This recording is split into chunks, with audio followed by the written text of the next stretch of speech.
je vous dirais que j'ai eu le déclic de dire, oui, papa, c'est ça que je veux. Je veux prendre la relève familiale, je suis prête. Parce que tu veux pas, lui aussi, il gagne en âge. Là, si on se décide pas, à un moment donné, on fait quoi? Si l'entreprise ne fait que grossir, on vend jamais, on développe, on construit, on garde tout le temps. Fait que, tu sais, pour lui, là, à un moment donné, ça devient une source de stress. Je n'ai-tu de la relève ou je n'ai pas? Bienvenue à Meilleur Humain, Meilleur Monde. Rencontre avec des entrepreneurs visionnaires du Québec. Si vous aimez ce que vous voyez aujourd'hui, on vous invite à laisser un petit pouce en l'air sur la vidéo. Et pourquoi pas d'un même élan, allez vous inscrire, vous abonner en fait à notre chaîne YouTube du même nom, Meilleur Humain, Meilleur Monde. Chaque semaine, on rencontre des entrepreneurs et entrepreneurs visionnaires du Québec, toutes plus intéressantes et intéressants les uns que les autres. On publie à toutes les semaines du contenu. Alors, aujourd'hui, on a la chance de rencontrer Nelly Robin. Merci d'avoir fait du temps dans ton agenda pour nous autres. C'est un plaisir d'être avec vous. C'est un plaisir d'être dans tes bureaux, d'ailleurs, qui sont absolument magnifiques. Merci. Également avec moi, comme toujours, mon associé, Normand Chadwick. Bonjour. Bonjour. Alors, et je suis Tristan Laliberté. Normand et moi sommes tous deux du cabinet de services financiers Diversico Finances Humaines et on conseille des gens d'affaires du terroir québécois, disons ça comme ça. Bienvenue tout le monde à cet enregistrement. Nelly, on va faire un peu ta bio. Fait que tu es né en 1979. Tu as grandi dans l'entreprise familiale qui s'appelle le groupe Robin, dont le siège social est à Saint-Hyacinthe. Mais vous avez des divisions ici et là. Vous avez plus de 50 ans d'histoire. Ça a été fondé au départ par ton père, Robert. Vous êtes 3 actionnaires maintenant, mais seulement toi est vraiment dans les opérations encore. Mais ton frère est encore actionnaire, ton père est encore actionnaire. Tu es une passionnée de la relève familiale aussi. Maintenant, il y a quelque chose qui a tout de suite attiré notre attention. Une des choses que tu mentionnes, c'est que jamais dans ta jeunesse, tu t'étais vu faire partie de l'aventure de l'entreprise familiale. Et pire que ça, et je vais te citer, tu as fait ton baccalauréat en marketing et technologie. D'ailleurs, c'est là que tu as rencontré Pénélope Fournier, qui nous a mis en contact. Et durant ce baccalauréat au HEC, tu as fait un projet universitaire qui a mis en évidence ton intention claire de ne pas t'engager dans l'entreprise familiale. Oui. Qu'est-ce que tu voulais faire à cette époque-là? C'était quoi tes intentions? Écoute, j'avais l'intention de découvrir le monde puis de partir du Québec pour aller travailler aux États-Unis en marketing à New York. C'était ça que j'avais en tête à l'époque. Oui, effectivement. Et c'est drôle parce que ni moi ni mon frère, on avait l'intention de prendre la relève familiale. Donc, il faut croire qu'il ne faut pas toujours se fier aux travaux universitaires parce qu'aujourd'hui, je suis extrêmement heureuse là, de prendre la relève de cette entreprise familiale-là. Puis, mes parents travaillaient fort. J'ai connu l'entreprise dans le sol de la maison. J'ai eu la chance de travailler avec mon frère pendant 16 ans. Ça a été une transition harmonieuse, oui, avec ses défis parce qu'on avait planifié une coprésidence. Puis finalement, mon frère est parti relever de nouveaux défis. Il est parti à son compte. Puis aujourd'hui, il y a une entreprise extraordinaire, mais ça a quand même apporté son lot de défis. Fait que ça a été harmonieuse avec des courbes d'apprentissage. Fait que tu as rentré dans l'entreprise, je crois, en 2002. Tu as gravi toutes sortes de projets, devenue présidente en 2018. Quelques mots quand même sur l'entreprise. Là, vous êtes impliqué dans toutes sortes de projets intéressants, des résidences pour personnes âgées, des hôtels, beaucoup de résidences également, beaucoup d'immobilier. Édifices à bureaux. Édifices à bureaux également. Alors, en fait, on s'auto-construit. Nous, dans le fond, on a une équipe qui développe les terrains, réfléchit les milieux de vie et tout ça. Ensuite, on voit, selon le besoin de la communauté auquel on développe, comment on va le construire. Toujours avec une vision à long terme. Donc, le choix des matériaux est important, le choix de l'implantation, le choix de la construction, puis de nos équipes. Puis ensuite, on va l'opérer. Fait que si c'est des hôtels, c'est une franchisée des Holiday Express qu'on détient dans notre parc, on a des logements, du commercial, des résidences personnes âgées, on a des soins de santé. Ça s'arrête là. C'est assez. C'est déjà beaucoup. Oui. C'est déjà beaucoup. Une des choses qui te rend le plus fier, c'est l'équipe. Tu me disais, les chiffres, je les connais pas de toute façon. J'essayais de valider avec toi les chiffres, la quantité de maisons, puis de ci, puis de ça. Mais tu dis que tu es vraiment fier des équipes que vous avez bâties. Vous avez au-delà de 300 personnes là, dans l'organisation. Oui. Puis vous étiez une dizaine quand tu as joint l'équipe pas longtemps après ton Oui, puis aujourd'hui, j'ai encore 2 personnes qui travaillent avec nous depuis 37 ans. Fait que sur les 10, j'en ai 2 qui sont encore avec nous. Puis pour moi, ça a été des membres de la famille là, qui m'ont amené. Puis il y en a un de ces deux-là qui vous dirait, ben écoute, moi, j'ai formé des présidents puis des présidentes parce qu'on a rentré, et moi et mon frère, par la porte de Denis. Et Denis, aujourd'hui, est encore avec nous. Puis on en est là. Fait que oui, non, en fait, je connais pas les chiffres. Je t'ai menti un peu parce que je suis une fille d'opération. Fait que pour moi, les chiffres, ça parle. Par contre, avec les années, j'ai réalisé que les chiffres, c'est une chose. Ce qui fait en sorte que ça fonctionne, c'est l'équipe. L'équipe, l'engagement de l'équipe, la passion des gens à faire leur travail. Ensuite, c'est d'avoir des clients heureux. Si tu as une équipe qui est heureuse, tes clients vont être heureux. Puis ça, il y a une corrélation qui est très, très flagrante. Puis par la suite, les chiffres parlent d'eux-mêmes. Donc, ouais, l'équipe, les gens qui nous entourent. L'importance de bien s'entourer. Oui, tout à fait. Normand? Ben oui, mais justement, l'équipe... moi, je revenais un peu dans le passé, là, parce que tes parents sont entrepreneurs, tu es entrepreneur, ton frère est entrepreneur. C'est quoi? C'est l'ADN chez vous qui est juste de l'entrepreneuriat ou il y a tes grands-parents, je sais pas ce qu'ils faisaient tes grands-parents, mais comment ça se passait à la maison? Tu étais toute petite, là. Si on parlait de quoi dans le tour de la table? Comment ça se passait? Les expériences que tu as vécues? Tu es allé au HEC aussi, une école reconnue business. Oui. C'est quoi tes expériences? Moi, j'ai vu l'entreprise dans le sol de la maison. Fait que j'ai vu les sacrifices de mes parents. On avait... la maison est plein plancher. Le sous-sol, c'était les bureaux. Fait que les clients venaient, ils sellaient en bas. Puis quand on avait nos amis, ils sellaient en haut. Fait que, tu sais, j'ai vu que mes parents habitent encore à la maison aujourd'hui, d'où ce que j'ai grandi. Fait que c'est vraiment les sacrifices de mes parents, je l'ai vu. J'ai vu les clients venir 7 jours semaine. J'ai vu des fois mes parents avoir d'autres défis les allées économiques, là. Je l'ai pas vécu, je m'en rappelle pas, mais j'ai des journaux où les taux d'intérêt étaient à 22 %. Fait que ça va être des années qui sont plus difficiles. Aujourd'hui, ça fait 50 ans que l'entreprise existe, puis j'ai vu pendant la pandémie la résilience de l'entreprise. Puis ça a été bâti par 2 personnes visionnaires qui sont mes parents.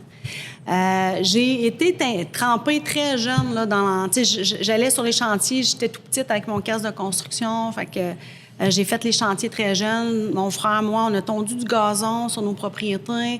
Après ça, j'ai loué des logements pendant mes études. Tout ça. Fait que oui, je suis rentrée en 2002 quand que j'ai terminé ma maîtrise, mais j'ai toujours travaillé un petit peu. Puis peut-être pour ça, je me disais jamais je vais reprendre, je vais aller dans l'entreprise. J'ai été teintée jeune. C'est drôle parce qu'aujourd'hui, mes enfants ont 10 puis 13 ans et ils font tous les deux du bénévolat. Alexis, depuis 3 ans, à la résidence personnes âgées.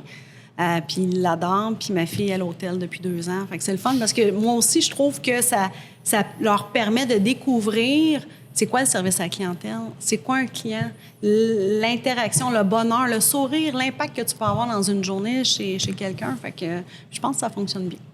Tu parlais même tantôt en coulisses que ton fils déjà semble avoir cette fibre entrepreneuriale-là. Oui. Puis tu es même à la recherche de voir comment on peut déjà entamer des dialogues. Oui. Parle-nous un peu de comment tu vois ça, d'autant plus que tu as eu l'expérience de partir de ton père vers toi avec les défis relationnels que ça peut donner.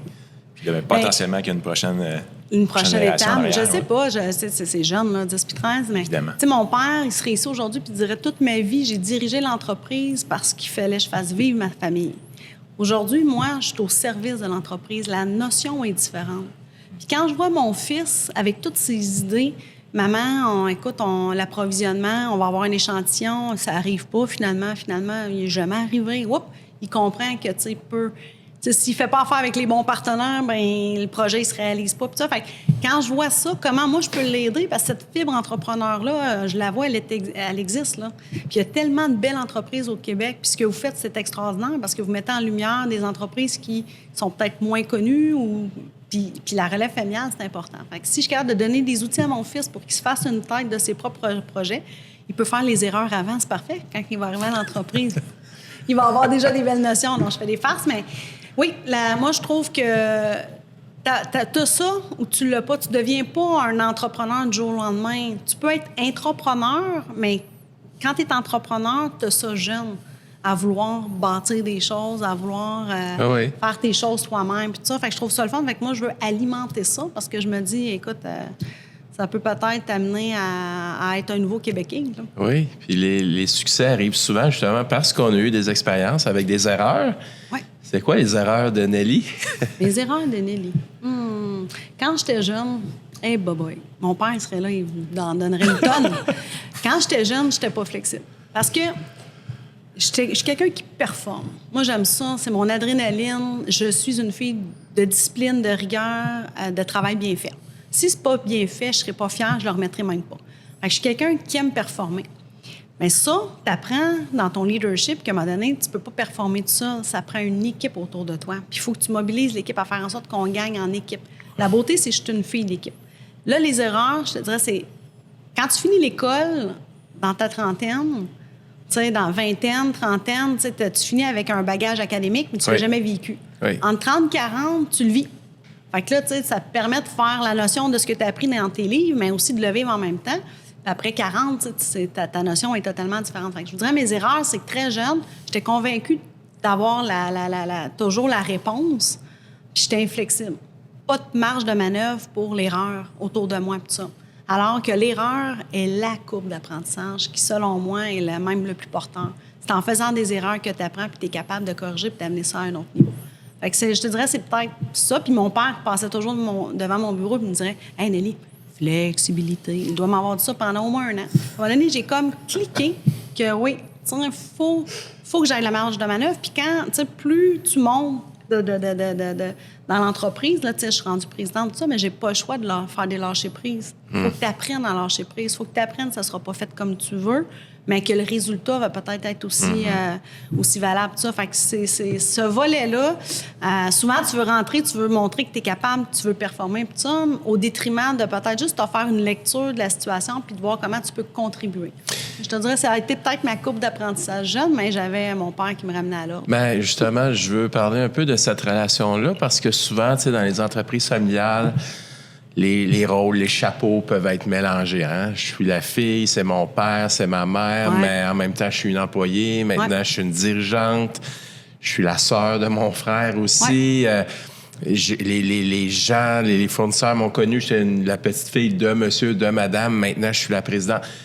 Comment tu as vécu ça? Puis des mentors, ton père sûrement était un mentor, mais parle-nous un peu de cette relation-là. Puis, mes deux parents ont été des mentors. Puis même mon frère, aujourd'hui, je réalise qu'on était très complémentaires. Mon frère, c'est l'artiste, moi, je suis la cartésienne.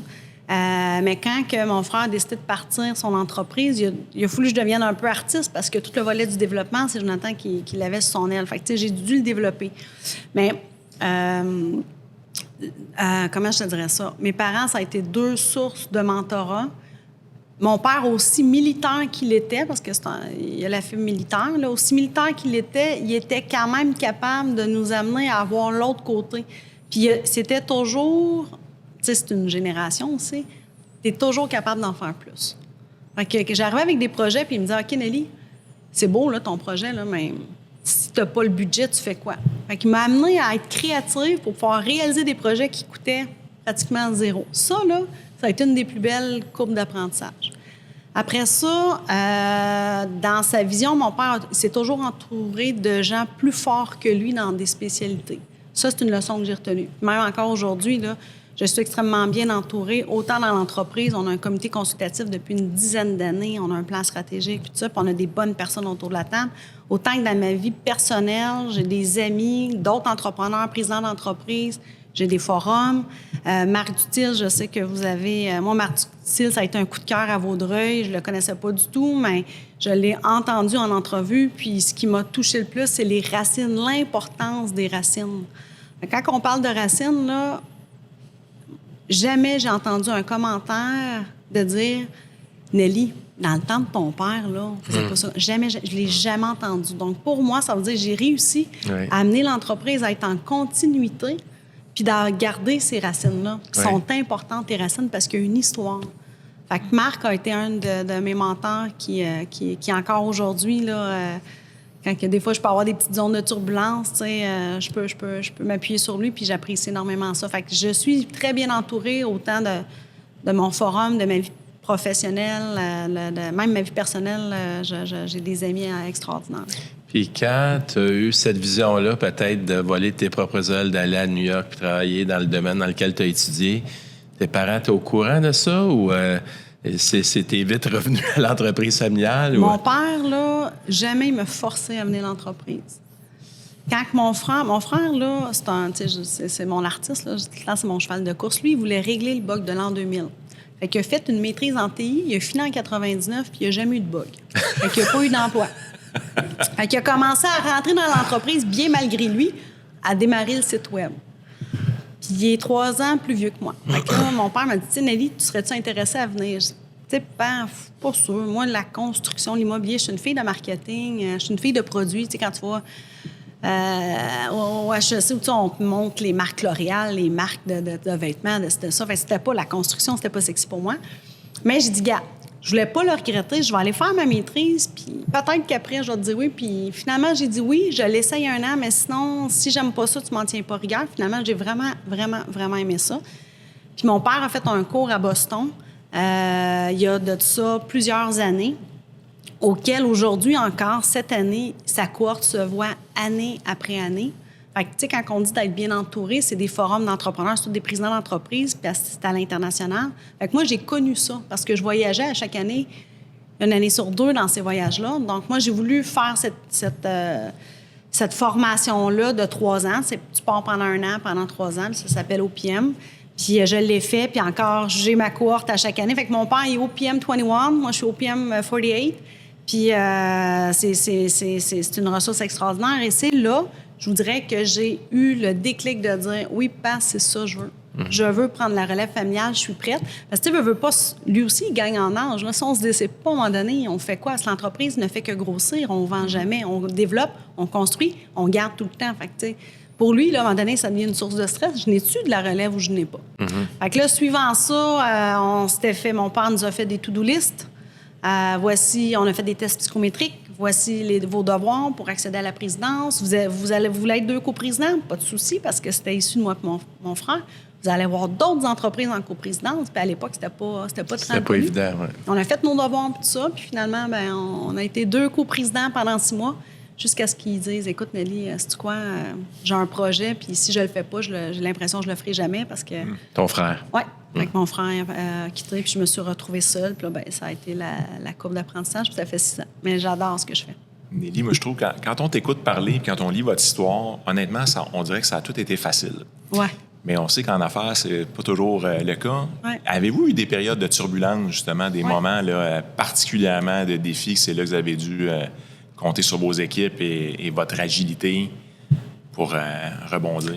Moi, je l'ai connu à 2 reprises. Le transfert générationnel, tu sais, autant qu'on ait une chance qu'on ait une entreprise soudée, là, tu sais, je veux dire, parce que ça n'a pas été facile. Je pense que ça prenait énormément de courage pour mon frère pour dire à son père, écoute, Pat, tu sais, finalement, je veux partir à mon compte. Ça faisait quand même plusieurs années qu'on planifiait ça puis qu'on travaillait là-dessus.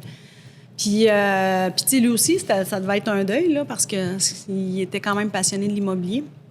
Fait que ça a été difficile, ça a ébranlé l'entreprise parce que moi, il a fallu que j'apprenne c'était quoi un milieu mine, c'était quoi la construction, tu sais. C'était mon frère qui s'occupait de cette partie-là.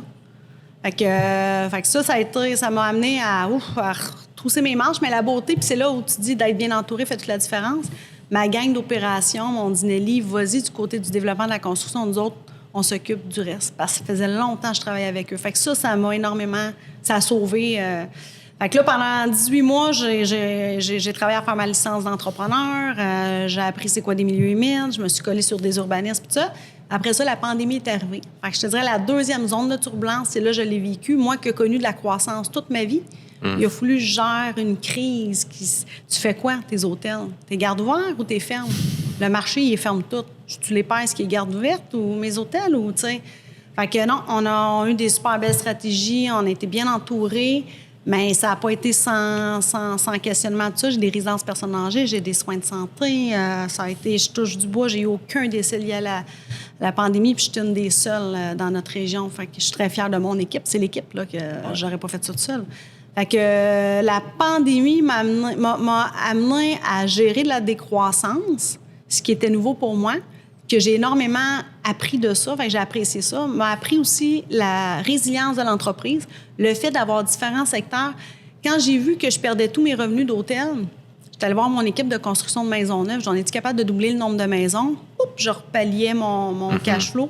On l'a fait. Écoute, ça... Fait que je suis arrivée à la fin de l'année, finalement, mon budget était exactement ce que j'avais prévu, c'était juste pas dans le même ordre. Pas dans le même poste. Mais là, j'ai vu vraiment la résilience de l'entreprise, les coûts de construction ont explosé, l'approvisionnement, écoute, j'avais de la misère à recevoir mon stock. J'ai un immeuble, j'ai 3 types de toilettes, j'avais pas le choix, j'avais pas assez de toilettes de la même marque, là, fait que tu lâches prise sur certaines choses. La hausse des taux d'intérêt, t'sais.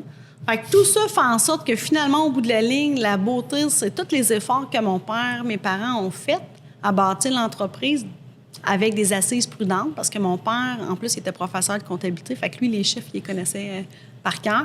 Mais il a quand même bâti vraiment une entreprise extrêmement solide qui fait en sorte qu'aujourd'hui, on continue à construire dessus en gardant les mêmes critères de succès. Fait que la pandémie a été une très grosse zone de turbulence, au point des fois, tu te dis, tu sais, moi, je me suis dit, ouais, dans quoi je me suis embarquée, moi, là? C'est-tu vraiment ça que je voulais? Puis aujourd'hui, là, je vois toutes les équipes, c'est derrière nous, mais quand même, on a beaucoup appris. Là, on est tous en train de revoir nos standards clients parce que ça a changé. Les clients ont changé, on a changé nos procédures, nos processus, puis après ça, on va repartir en mode croissance. Fait que... Tu as dit en coulisses tantôt quelque chose qui m'a fasciné aussi. Tu as dit, je me voyais vraiment surtout pas devenir présidente parce que je suis surtout un bon bras droit. Ouais. Peux-tu nous parler de ça un peu? Je suis un excellent bras droit. Je suis un soldat. Fait que, j'ai énormément aimé travailler avec mon père parce qu'il me faisait confiance, puis il savait que s'il me donnait un projet ou un dossier, je le menais à terme. On avait la même vision. J'ai toujours été un excellent bras droit. Puis moi, j'ai pas besoin d'être sur la place publique ou sur un plateau, quoi que ce soit. Finalement, c'est mon frère puis moi qu'on a choisi d'être 2 coprésidents. Il dit, écoute, Neil, sans toi, l'entreprise n'est pas pareille, puis moi, sans mon frère, l'entreprise n'était pas pareille. Fait qu'on a décidé d'aller voir mon père et de dire, gars, on va t'enlever la tâche difficile de savoir lequel des 2 enfants, là. On va être coprésident. Fait que, tu sais, ça c'est venu après. Mais toute ma vie, j'ai jamais pensé de présider une entreprise parce que oui, j'ai la fibre entrepreneur. Je me suis toujours trouvée privilégiée dans l'entreprise. J'ai un meilleur job. Je fais de l'hôtellerie, la résidence personnes âgées, j'ai des cuisines, des soins de santé, j'ai de l'entretien ménager, de l'administration, j'ai des ingénieurs, j'ai tellement de choses différentes. Je suis une généraliste. Fait que aujourd'hui, je suis vraiment contente parce que je suis une passionnée. Je pense que je suis dans la bonne chaise. Mais ça prend de la préparation. Si tu deviens pas président, tu sais, puis ça prend de la préparation, ça prend une vision claire, une stratégie claire. Puis ça, ben. Mais en même temps, tu viens de dire que la pandémie, il n'y a personne qui pouvait préparer ça. Ouais. Tu étais sur la ligne de feu, en Ouais. plus, avec tes résidences pour personnes âgées. Ouais. Tu regardes ce qui se passe à la province, il y a des gens qui meurent. Écoute, t'as beau être préparé, t'as beau planifier, t'as beau... Ça t'arrive sur toi, là. Quand tu te couches le soir, tu penses à quoi? Je dors très bien. J'ai dit tantôt, j'ai dit, mon père dirait que lui, il dirigeait l'entreprise, puis moi, je suis au service de l'entreprise. Mon objectif ultime, puis en ce moment, c'est là-dessus que je travaille. S'il m'arrive de quoi, est-ce que l'entreprise continue? Ça, c'est important. Je dors très bien la nuit parce que on a des beaux projets. Je prends des risques, mais c'est toujours des risques calculés. Je ne mettrai jamais l'entreprise à risque. J'ai 300 familles contre moi. Fait que puis j'aime innover, vous le voyez, là, dans les bâtiments où est-ce qu'on est. J'adore le développement durable. J'adore l'impact qu'on peut avoir dans une communauté. J'aime ça penser différemment. Tu sais, tantôt, l'esprit de créativité, de bâtir des projets à zéro, là, c'est ça qui m'enchante. Fait que, oui, en fait, même, je te dirais, ma plus grande courbe d'apprentissage pendant la pandémie, c'est qu'à un moment donné, tu sais, je sais pas si vous vous rappelez, là, moi, j'ai barré le bureau en me disant, il y a bien juste le gouvernement qui peut faire en sorte que je ferme mes portes. Puis quand j'étais arrivée chez moi, je pensais que ça durait 1 semaine ou 2. Ouais. Jamais plus. Puis à un moment donné, au bout de 3 semaines, 4 semaines, 5 semaines, t'es vraiment dans le brouillard. On n'était que dans le brouillard. J'ai tout appelé mes spécialistes, mes amis, vous faites quoi? Vous autres, vous faites quoi? Puis ça. Puis ma première priorité, c'est mes employés. Est-ce que tous les membres de mon équipe demeurent en santé? Ensuite, j'ai appelé Desjardins. Si jamais j'ai des membres de l'équipe qui, financièrement, ont des enjeux, je veux que vous soyez là pour des prêts de 2 000 à 3 000 pour au moins voir c'est quoi la suite des choses. J'ai été la première à avoir des plexis partout dans mes hôtels parce qu'on a décidé de garder ouverts dans mes soins de santé. Tout ça. Fait que ma première priorité, c'était m'assurer que les membres de mon équipe soient en santé. Dans les hôtels, on n'avait plus de salle de réunion. Donc, mes gens de salle de réunion sont allés aider les résidences, puis mes gens d'entretien ménager sont allés désinfecter. Fait qu'il y a eu beaucoup, beaucoup de solidarité puis de complémentarité.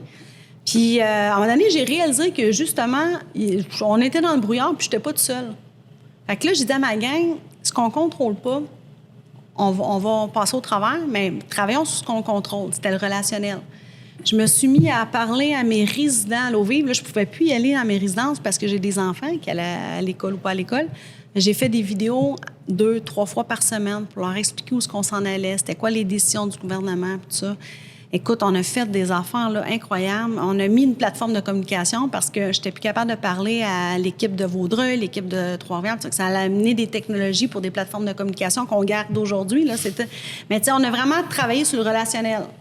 On a donné à tous nos partenaires commerciaux, tous nos locataires, c'était quoi toutes les subventions qui existaient, que le gouvernement, tout ça, pour les alimenter. C'est pas tout le monde qui est à l'affût de ça pour pouvoir les aider à passer au travers la situation, tout ça. Fait qu'on a travaillé sur ce qu'on contrôlait. Fait qu'effectivement, il y a bien des choses qu'on ne contrôle pas, mais si on met nos efforts, nos énergies sur ce qu'on contrôle, bien, ça pallie, ça nous aide à traverser. Tout à fait. Je trouve ça très inspirant quand tu parles de tout ce que tu as fait pour protéger ton équipe. Ouais.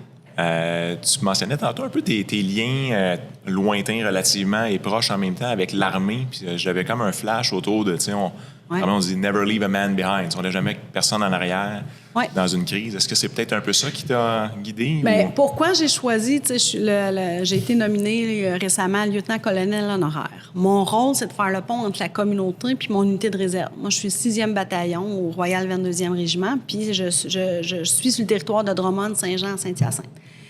Mon père, c'est un ancien militaire. Fait que, les valeurs de la rigueur, de la discipline, du souci du travail bien fait, ça fait partie de notre ADN. Il a eu le rôle d'honoraire en 2007. Il était capitaine jeune quand il était aux études. En 2007, lui, on demandé d'être lieutenant-colonel honoraire. Fait que je savais un petit peu dans quoi je m'embarquais. Mais le pourquoi que j'ai dit oui, c'est que quand dans ma résidence, j'en ai une de 600 résidents, 84 ans de moyenne d'âge, on s'est créé une bulle. Pendant la pandémie, puis je l'ai dit, je touche du bois, j'ai eu aucun décès lié à la pandémie, mais je suis une des seules dans la région. Ma voisine, à 1 kilomètre, elle n'a pas eu le même succès. Puis elle m'avait appelé pour me demander si je pouvais y envoyer du personnel parce que tout le monde tombait au combat. Elle n'avait plus personne pour prendre soin des résidents.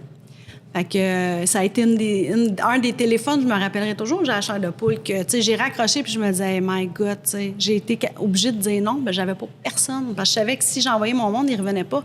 Déjà, je venais de mettre le CLSC, je voulais pas qu'il rentre, tout ça, on s'était créé une bulle. Mais c'est l'Armée puis la Croix-Rouge qui sont allés aider pendant 8 semaines à prendre soin, à donner des médicaments, à changer les couches, prendre soin des résidents. Et là, je me dis, si on n'avait pas l'Armée, là, on aurait fait quoi? Je me rappelle, dans le temps du verglas, ça m'a ramené dans le temps du verglas, auquel il y avait des soldats partout sur le territoire. On devait, nous autres, les gens avaient quitté leur appartement, les frigos coulaient, ça décongelait, la viande, ça sentait mauvais. Il fallait hiverniser tous les tuyaux des laveuses sécheuses, tout ça. Fait que je me rappelle, là, c'est un souvenir qui est loin, mais je me rappelle, les soldats étaient au rendez-vous. Puis, dans nos hôtels Trois-Rivières puis Vaudreuil, on est des hôtels qui accueillent beaucoup, beaucoup de militaires pour aider aux inondations. Puis là, on a vu récemment, depuis 1 an ou 2, beaucoup, beaucoup de feux de forêt. Puis on sait que les enjeux climatiques sont importants. Fait que pour le volet d'entraide communautaire, là, c'est pour ça que j'ai dit oui. Parce qu'eux, ils ont été au combat. Puis moi, j'ai pas pu aider mon collègue, ma voisine.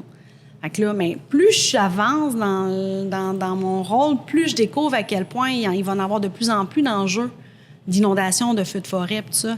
Puis là, je touche un petit peu au volet de la guerre. Je suis pas quelqu'un qui est dans la guerre ou qui me chicane, mais je vois tous les impacts. On va avoir besoin de soldats. Puis au Québec, là, puis au Canada, on a des richesses incroyables. On a de l'eau, on a des mines, on a du bois. Est-ce qu'on ne serait pas appelé, là, je vais loin, là, vous allez me dire, effectivement, mais je pense qu'on a besoin d'une armée qui est forte. On va avoir besoin d'une armée encore plus forte en effectifs puis en talent. Parce qu'aujourd'hui, c'est une guerre de drones, c'est une guerre technologique, c'est plus des guerres... fait que tout ça mis ensemble, je suis contente de jouer ce rôle-là parce que l'opinion publique de l'armée au Canada n'est pas très positive. Puis je trouve ça dommage parce que la majorité des réservistes ici à Saint-Hyacinthe, là, les 24 qui sont allés aider dans la maison de soins de santé, là, on était privilégiés de les avoir. Fait que cette opinion-là publique, c'est oui, il y a la guerre, mais oui aussi, on a besoin d'une entraide communautaire. C'est un impact. Parce que sans eux, je ne sais pas qu'est-ce qu'on ferait. J'ai jamais vu un soldat aller éteindre un feu. Jamais. C'est toujours une équipe. Tout à fait. L'entraide communautaire, j'adore quand tu parles de ça. J'ai l'impression qu'il y a de moins en moins de jeunes ou d'entrepreneurs qui sont sensibilisés à l'entraide communautaire. Qu'est-ce que tu remarques, toi, alentour de toi? Puis, Moi, je te dirais l'inverse. OK. Moi, je pense, écoute, l'inverse. Je suis extrêmement bien entourée de d'autres entrepreneurs, présidents d'entreprise qui, pour eux, il y a un moment donné où dans l'entreprise, là, tu sais, moi, mon père a fondé l'entreprise, je suis la 2e génération, je pourrais arrêter ça là. Puis on continuerait très bien de vivre, la famille, là. Mais moi, ce qui m'alimente, ce qui m'allume, ma passion, c'est de voir les gens grandir. Quand je travaille avec un Denis que j'ai vu, lui, il me veut en couche, là, mais tu sais que moi, j'ai vu grandir, ou mes bras droits, mes collègues que je vois grandir, c'est ça, moi, qui m'allume. Puis je suis entourée de d'autres entrepreneurs qui ont le même souci d'impact, d'avoir comment je te dirais, un leadership qui fait en sorte que les gens autour de soi ont un sentiment d'accomplissement, autant personnel que professionnel. Parce que tu parlais que les Forces armées n'ont pas toujours bonne presse ou bonne perception. C'est un peu la même chose, c'est que certains, l'image de l'entrepreneur fait de l'argent, il coule la belle vie, etc., mais comme tu viens de dire, il y en a beaucoup qui aident. Il y en a beaucoup qui aident la communauté. Et puis, on travaille fort aussi, là. Mais cette image-là de l'entrepreneur... On travaille fort, puis on a toute la responsabilité. Moi, les 300 familles, j'ai la responsabilité. Puis en plus, je dois gérer l'actionnariat de mon père et mon frère. C'est une double responsabilité. Fait que oui, je trouve que les entrepreneurs, tout ça, on a des épaules larges, on en mène large. Moi, la pandémie, là, tu sais, écoute, j'ose espérer avec l'équipe, on pose la question, mais ils ont vu les actions, puis moi, instinctivement, c'était de protéger mon équipe. Mais tout ça a fait en sorte que ça crée des liens encore plus solides, tout ça. Puis c'est là que, moi, mon bonheur, c'est dans l'impact que tu peux avoir. Fait que l'argent ne donne pas le bonheur. Yeah. Mais quand tu vois que tu es capable de changer à la donne, ou même des fois, moi, je vous l'ai dit, j'étais inflexible jeune. Puis j'ai eu le déclic de tomber de l'autre côté de la clôture, puis j'ai vu l'impact que ça avait. Si je suis capable de teinter, parce que je l'ai vécu, j'en ai des gestionnaires qui sont plus jeunes, puis qui sont plus rigides, puis qui, sont intolérants à l'erreur ou quoi que ce soit, mais moi, c'est le déclic. J'aime ça voir les ponts se faire professionnels. Le podcast s'appelle « Meilleur humain, meilleur monde ». Oui. Qu'est-ce que ça évoque pour toi quand on dit ces 4 mots-là tout ensemble? Meilleur humain, meilleur monde. On parlait de leadership puis d'entrepreneurs. Si tous les entrepreneurs voyaient l'importance d'être bien entourés, puis de réaliser l'impact qu'ils peuvent avoir autour d'eux, que ce soit dans les équipes, que ce soit dans une communauté, que ce soit même plus large. Le développement durable, je trouve ça extrêmement important. On a 5 bâtiments, nous autres, certifiés LEED au Canada depuis notre premier en 2009. Fait que, ça fait longtemps qu'on en fait du développement durable, puis on continue à en faire. Pour moi, c'est précieux. Ça a un impact sur l'environnement. Ça réduit la consommation d'eau. Fait que, ça a un impact encore plus global. Fait que quand tu es capable de voir sont où les enjeux, puis je donne un exemple. Les villes, en ce moment, toutes les villes ont des vieilles infrastructures. L'enjeu, c'est la capacité à gérer leurs eaux. Puis ça, y a-t-il quelque chose qu'on peut faire, nous, quand on construit, pour limiter l'eau qui s'en va en débit dans leur système? Fait que c'est quoi les enjeux, à quoi qu'on peut réfléchir pour pouvoir avoir un réel impact puis aider la société? Fait que ce soit autour d'une équipe, autour d'une communauté, autour d'une ville, ce sont tous des partenaires. Puis si tu es capable d'éliminer tous ces irritants-là puis de faire un travail d'équipe, bien, tu l'as, ton impact. Fait que tu parles beaucoup d'impact, puis justement, c'est de faire bâtir des équipes, bâtir des êtres humains, se faire... Tout le monde grandit au sein de l'organisation. Tu viens toucher le mot développement durable. C'est quoi l'impact que toi, tu aimerais laisser puis que tu aimerais que le groupe Robin puisse laisser? Donc, c'est quoi votre empreinte sociale, empreinte entrepreneuriale que tu aimerais voir? Quand on a décidé de construire LEED, c'était notre premier hôtel. Mon frère me disait, je peux pas croire, il faut que tu laves les draps, tout le monde prend des douches. Puis toute la consommation énergétique, parce que c'est 24 heures, toute la consommation d'eau, le gaspillage, puis tout ça.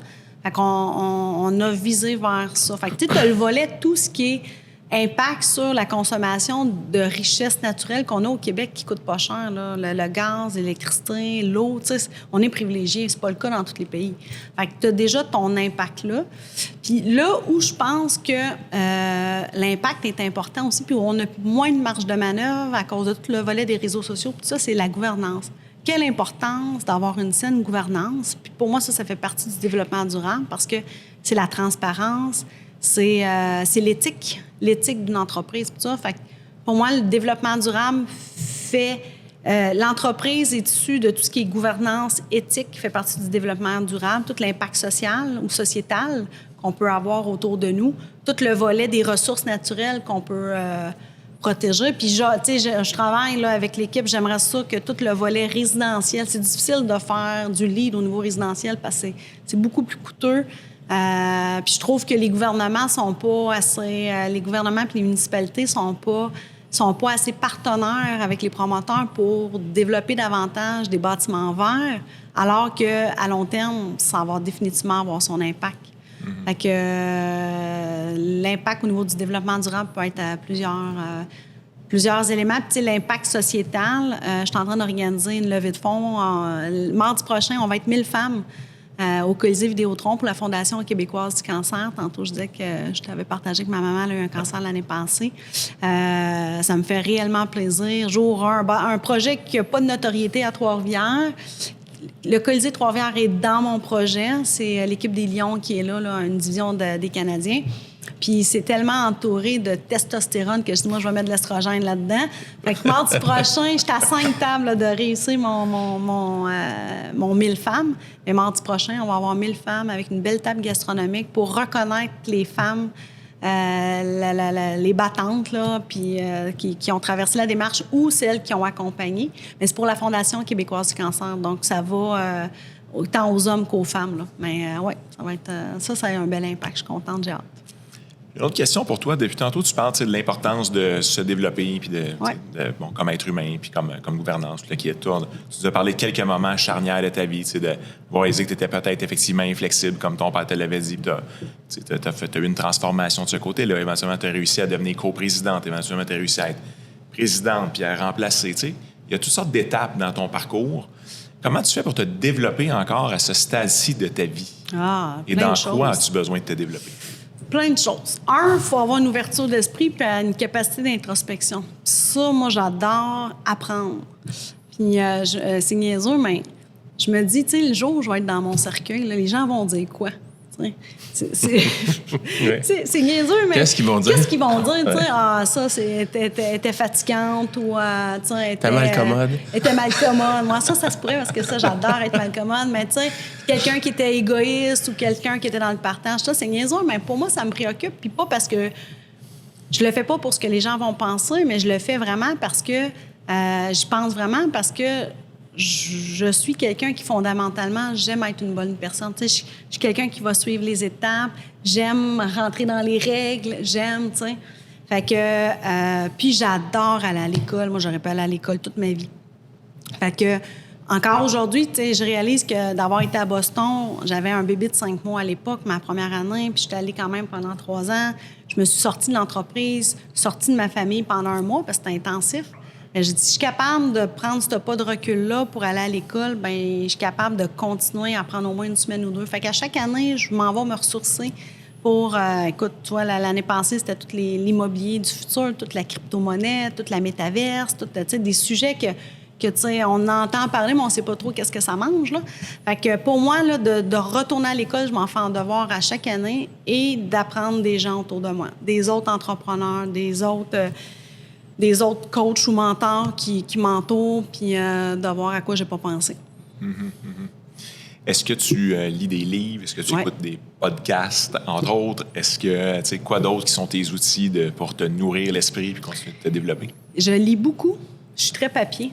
Puis c'est drôle que tu dises ça, les podcasts, parce que ça fait 2-3 fois que je me dis, hey, je pourrais peut-être prendre le livre numérique puis l'écouter. Mais moi, je suis une visuelle. Puis les écrans, déjà, j'ai à gérer les écrans avec mes enfants. Moi, je suis pas tant écran. Puis le week-end, là, j'ai pas le goût d'être sur un écran. J'ai le goût d'être de m'évader, puis de me changer l'esprit pour revenir en forme le lundi. Fait que j'écoute pas la télé, j'écoute de la musique par contre. J'écoute pas la télé, je suis pas sur les écrans, tout ça, mais il faudrait que j'en fasse plus. Parce que quand j'écoute ce que vous faites, ça m'interpelle. Je suis allée voir celui de Marc Dutil. J'ai pas vu encore celui de mon amie Pénélope parce que je voulais le voir après. Mais je trouve ça extraordinaire.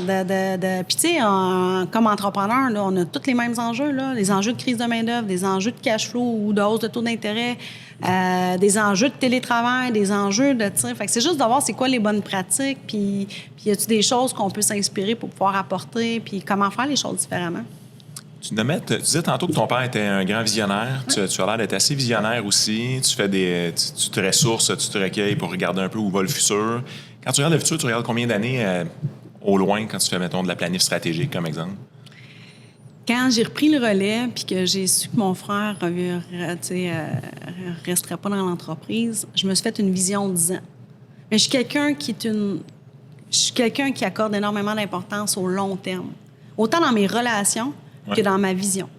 Fait que la première affaire que je voulais faire, c'est de m'assurer d'avoir une vision sur 10 ans de l'entreprise, que mon père et mon frère soient confortables avec ma vision, parce que je gère quand même le patrimoine familial.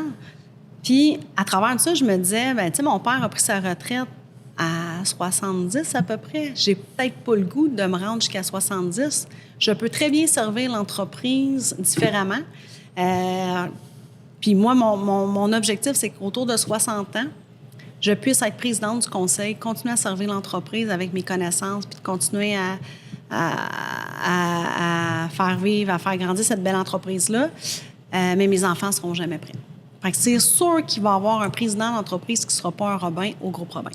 Puis lui, il va avoir le mandat d'assurer la pérennité de l'entreprise, puis peut-être de voir un transfert avec les petits-enfants. Moi, j'en ai 2, mon frère en a 2, fait qu'il y en a peut-être un qui va être intéressé ou 2, je ne sais pas. Mm-hmm. Fait que oui, je suis quelqu'un qui voit à très long terme, je suis une fille cartésienne, organisée, planifiée, j'ai un plan stratégique, un plan d'action, un tableau de bord, on mesure nos progrès, fait que je suis très alignée, mais des fois, ça se passe pas toujours comme ça. Fait qu'il faut avoir l'agilité et la flexibilité de dire, OK, finalement, on va tourner un petit peu à droite.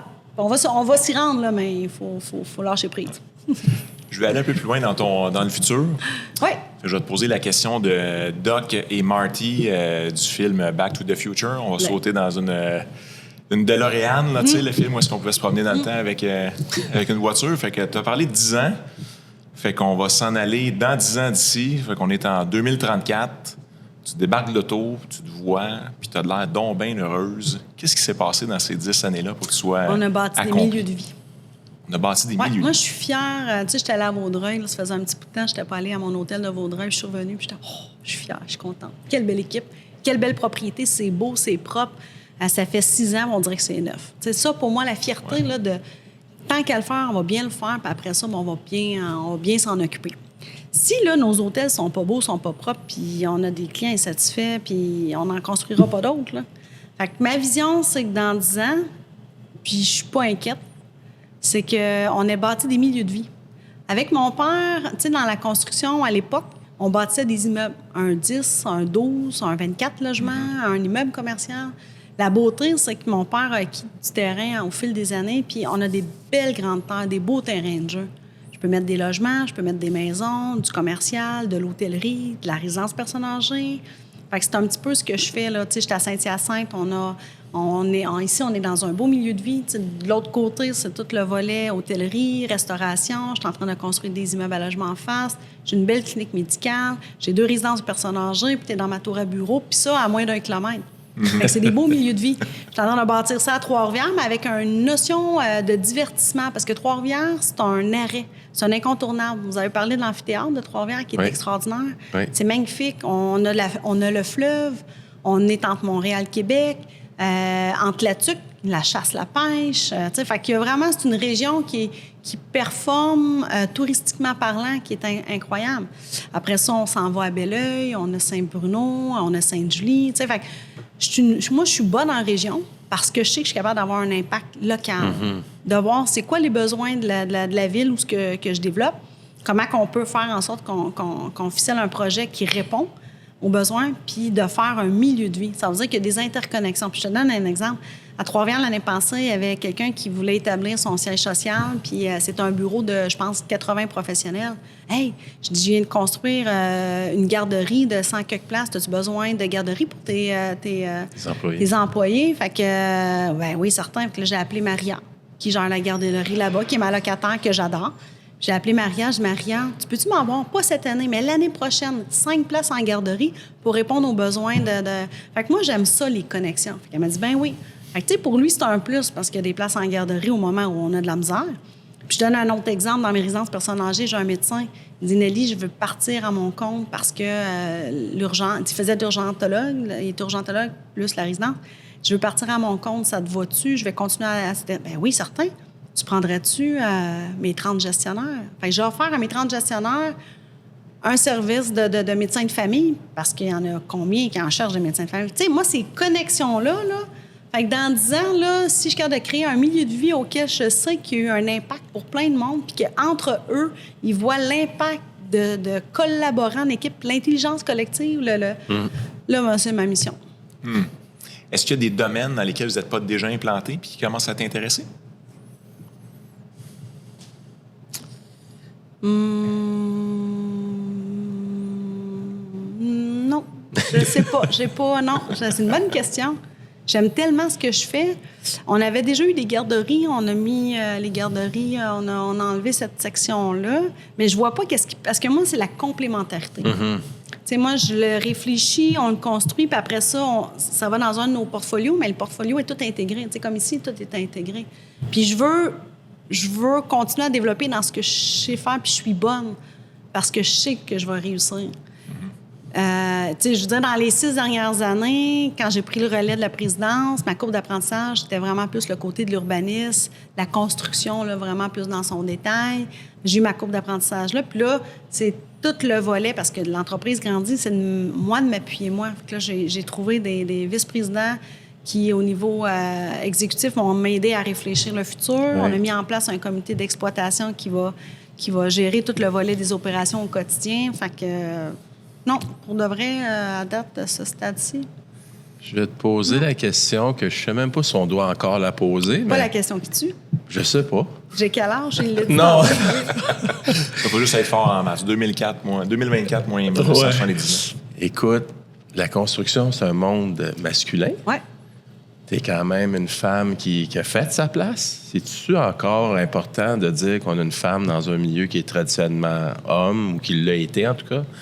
Ça a-tu été un défi pour toi? Bien, autant, tu sais, la construction que l'immobilier, là, tout le volet immobilier commercial, ça, c'est juste un monde d'hommes.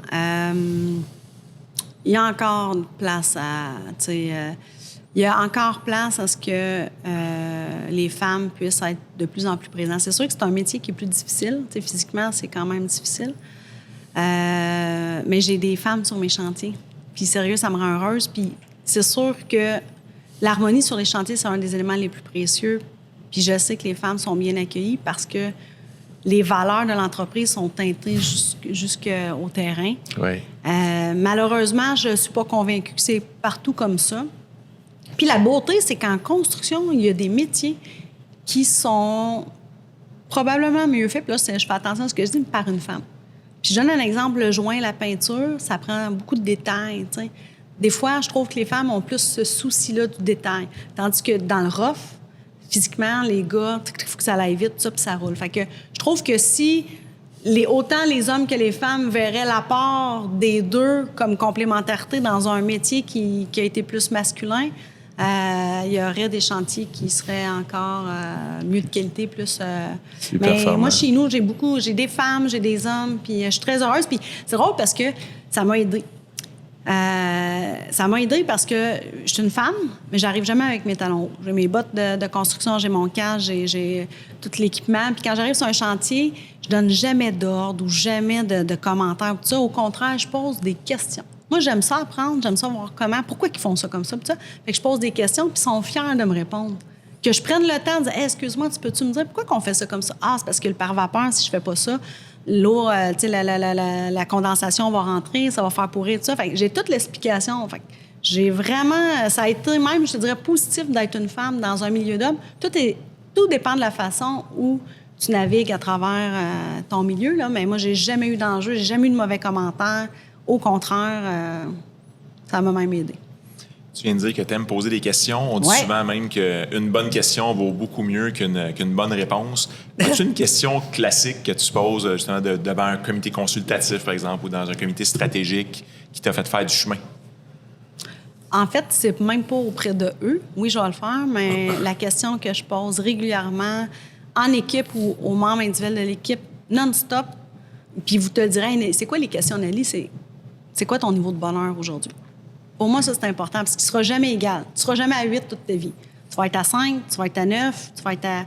Puis en bas de 8, en bas de 7, je te dirais, ah oui, peux-tu me dire qu'est-ce que ça prendrait pour que tu aies un de plus? Ça, c'est ma question typique autour des gens, autour de moi, parce que c'est important. Y a-t-il quelque chose qu'on peut faire pour t'aider? Tu sais, l'entreprise, là, on a eu des gros défis pendant la pandémie, là, parce qu'on était mais l'équipe a été au rendez-vous en tabarouette. On a eu des succès quand même parce qu'on n'a pas eu de cas. Fait que là, aujourd'hui, quand j'ai une ressource qui plie des genoux, là, ben elle sait que moi, je vais être là. Est-ce qu'il y a des réponses, justement, ou des résultats qui t'ont surpris quand tu as posé cette question-là? Bien, moi, ce qui me surprend, c'est que les gens me donnent leur juste. Parce que de toute façon, je vais le voir. Puis, tu sais, j'ai tellement tout le temps de bonne humeur que quand moi, je suis à 5, les gens le voient. Là, c'est drôle parce que là, ils viennent me voir. Je trouve ça le fun, tu sais. Je trouve que c'est le retour de la bienveillance. Je ne sais pas si le mot bienveillant doit être ici, j'imagine, là, dans nos valeurs, mais la bienveillance chez nous, là, c'est palpable. Fait que, c'est quoi ton niveau de bonheur aujourd'hui? Moi, c'est 10 sur 10 en ce moment. En clairement. ce moment? Ben, oui. Super, ça. Ouais. Écoute, avec l'entrevue qu'on a avec toi, ça finit très, très bien la semaine en ce vendredi. Merci. Oui, c'est vrai, on est vendredi. Et quel est ton niveau de bonheur aujourd'hui? Mon niveau de bonheur aujourd'hui, je te dirais, il est à 9. 9 sur 10. Puis qu'est-ce que je ferais en sorte d'avoir un 10 sur 10? C'est que je n'aurais pas mon petit bonhomme en fin de semaine parce qu'il reste chez son ami.